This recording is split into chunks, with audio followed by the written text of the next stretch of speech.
Hi teachers, in this video we are going to walk through how to push out Scholastic's new purchased resource of highlights to your students through Google Classroom, and then you're also going to be receiving a separate video that you can post for students that will walk students through how to access highlights as well.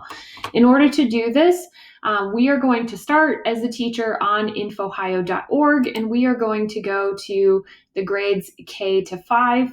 If you notice at the very top of your page that this turns red, meaning that you are not logged in, you will need to log in. Our district username and password will also be in the email, and you will enter this. The students will also use the same username and password. It's pretty simple to remember.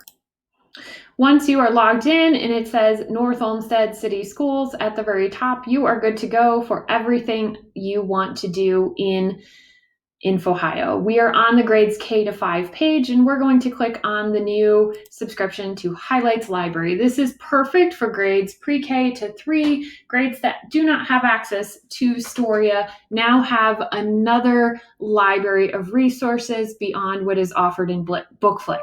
The one thing I like about Highlights is it's a little bit more reader-based, and there's not all of these additional activities. It's more focused on the stories themselves. That being said, BookFlix is still a great resource in its own way as well. You can search through the books.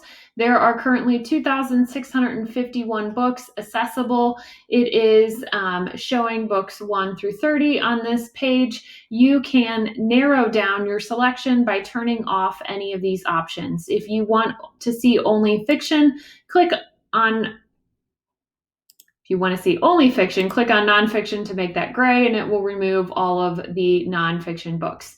From there, you can also narrow down by unchecking any of these to limit your searches. So I can see I'm on school and fiction, and I have currently 143 books. I can also search for books at the very top. In addition, Highlights also provides videos as well of a lot of popular Highlights titles. When I select a book, I have a few different options. I can see more information about the book as a teacher, including its level, Lexile, GRL, guided reading level, and the category it falls in.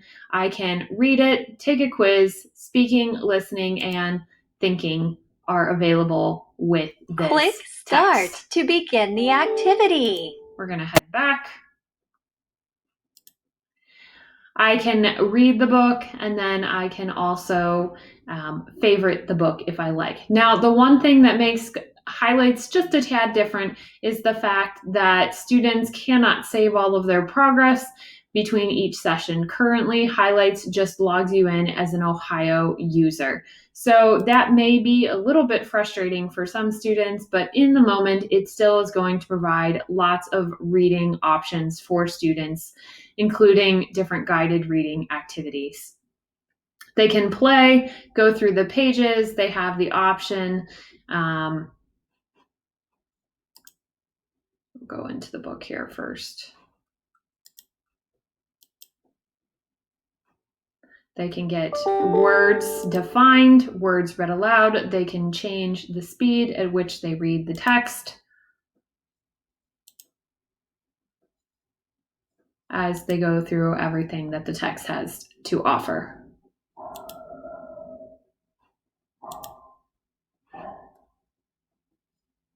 Looks like you read this book too fast. Yes, I completed it. Do you want to take the quiz now? Then it will prompt them to take a quiz about the book. They can then report this information back to you in some way, but again, there aren't specific student user profiles at this time for Highlights.